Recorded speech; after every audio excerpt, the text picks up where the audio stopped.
Muchas gracias, Honor. En primer lugar, respecto a las cifras que publicó el día de hoy el INEGI. El INEGI ha hecho un enorme esfuerzo por ir dando información, no solo de calidad, sino de manera oportuna. Esto es un indicador relativamente nuevo, tenemos apenas algunas observaciones, y yo creo que contribuye de manera muy importante a dar certidumbre y dar información oportuna a todos los actores del mercado. En ese sentido, la observación de crecimiento para el segundo trimestre del año, de 2.4%, estuvo en línea exactamente con el promedio de las expectativas del sector privado y en el mismo rango de lo que nosotros traemos en expectativas. Entonces creo que es un dato informativo muy importante, muy oportuno, útil tanto para los participantes del sector privado como para nosotros, y por lo tanto contribuye a un debate más transparente y a una observación más clara de la economía mexicana.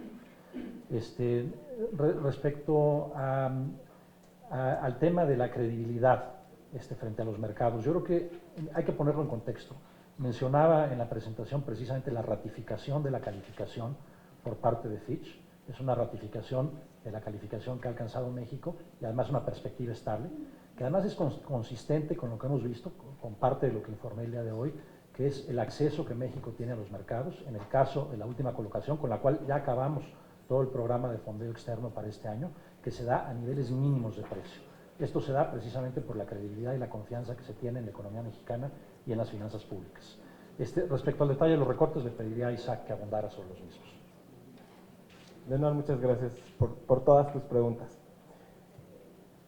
Vale la pena señalar que en lo que tiene que ver con la alineación de las estructuras organizacionales, en este informe trimestral estamos reportando para la Secretaría de Hacienda una propuesta de cancelación de plazas de 1,194 plazas. Esto es de las cuales también estamos reportando cuántas de ellas están dictaminadas para compensación, que son 265 plazas de servidores públicos que reciben una compensación económica por la separación de su servicio. En meses pasados, el secretario de Hacienda emitió, junto con el secretario de la Función Pública, lineamientos de austeridad para, a partir del ejercicio fiscal 2016. Vale la pena señalar que desde el inicio de esta administración, en diciembre se publicó un decreto de austeridad. En enero, el secretario de Hacienda y el secretario de la Función Pública emitieron las disposiciones específicas que regulaban el decreto que emitió el presidente de la República. A lo largo de todos los informes trimestrales, hemos venido reportando cuáles son los resultados que tenemos de la implementación de las medidas de austeridad, de las cuales se ha dado seguimiento y se ha reportado puntualmente. Este año se hizo una actualización de muchos de los montos que estaban establecidos en el decreto de austeridad, que datan muchos de ellos de 2007, por ejemplo. Entonces, y sí me gustaría dar algunos ejemplos. En materia de viáticos, teníamos para personal de jefe de unidad a secretario un monto de 3,240 pesos en términos nominales. De 2007 a 2016, este monto no se había actualizado en términos reales. Entonces, el monto estuvo fijo durante todo ese tiempo, lo que implica que estos 3,240 pesos ya traían una reducción, pues una reducción real para 2016. Adicional a esa reducción, lo que definió la Secretaría de Hacienda fue poner un techo menor, que es de 2,850 pesos. Entonces, independientemente de que no crecieron, en 2016 el decreto de austeridad lo que hizo fue reducir de manera importante las asignaciones que habían. Otra de las medidas de austeridad que se establecieron fue que para el tema de los viáticos internacionales, hoy máximo pueden ir 2 funcionarios por evento y por unidad administrativa. Y las cuotas máximas diarias de viáticos se mantuvieron en $450, que además este número es igual al de 2007. Esto sin considerar, en primer lugar, o sea, hay una reducción real porque no está considerando un incremento, sino se mantiene de 2007 a 2016 el mismo monto, y además no considera el incremento en el tipo de cambio, por ejemplo. En lo que tiene que ver con las tarifas de alimentación, en 2007 estaba establecido un monto de 12,112 pesos mensuales. Estos 12,000 pesos mensuales de 2007, para 2016 se redujo a 5,000 pesos. Es una reducción casi del 60%.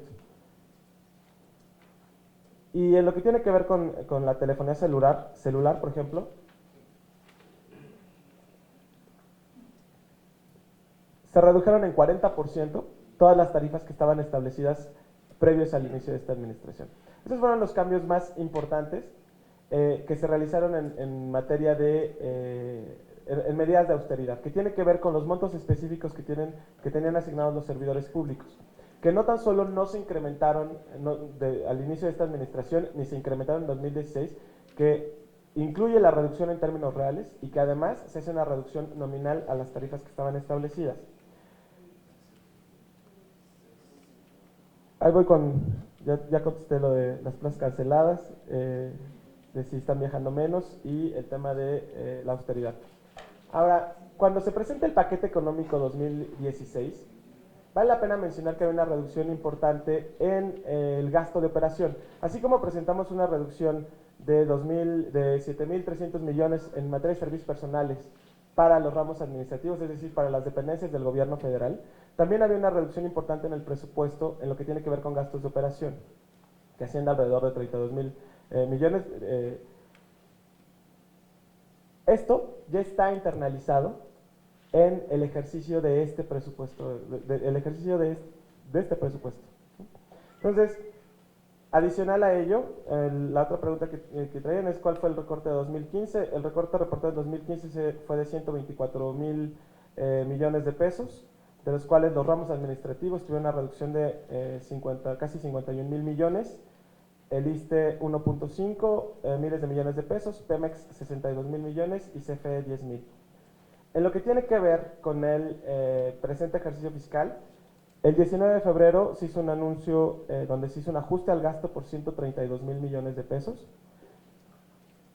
de los cuales, para dar las cifras exactas, esos 132.000 millones, 29.300 correspondieron a los ramos administrativos, que son las dependencias del gobierno federal, 500 millones que hizo un ajuste en el ISSSTE y 100.000 millones en Pemex y 2.500 millones en CFE. El pasado 24 de junio se hizo un nuevo anuncio de un ajuste preventivo por 31.714 millones de pesos y fue concentrado específicamente en las dependencias del gobierno federal y el anuncio fue hacer un ajuste del casi 92% en gasto corriente y de 8.3% en gasto de inversión.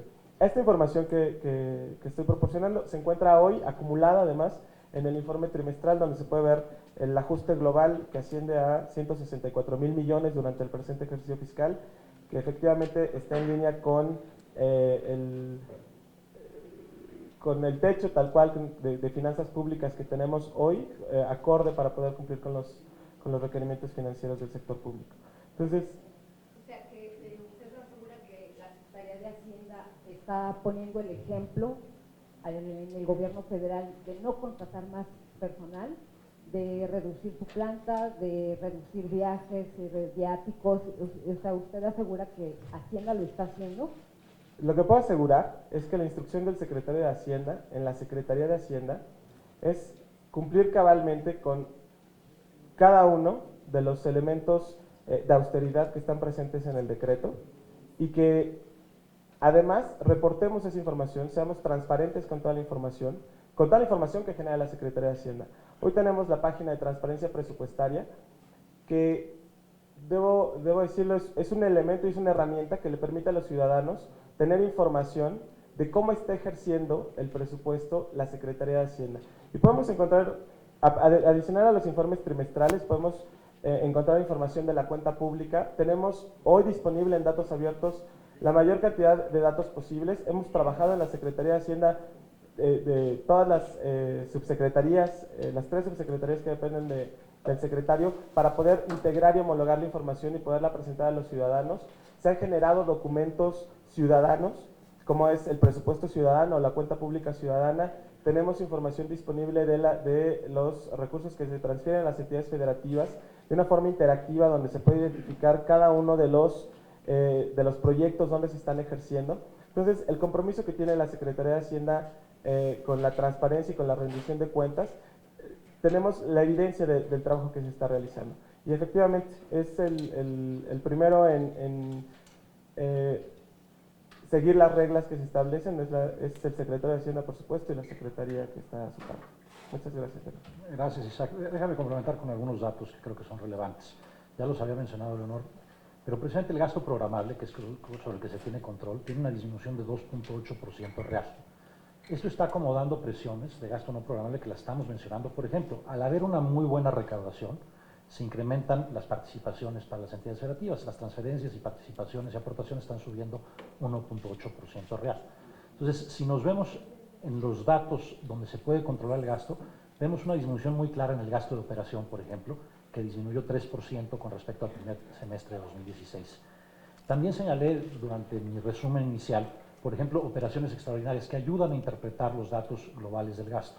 En particular, enfaticé los recursos que se transfirieron al FEIP.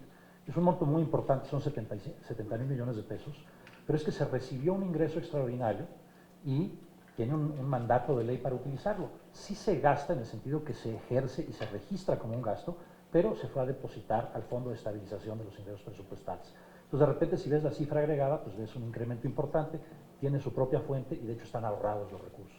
Por eso estamos haciendo este tipo de ejercicios, tratando de contribuir a una mayor transparencia, explicar, no solo dando los datos, sino explicando un poco la naturaleza y la dinámica, particularmente respecto a este tipo de operaciones extraordinarias, que creo que ayudan a informar mejor de cuál es la verdadera dinámica del gasto.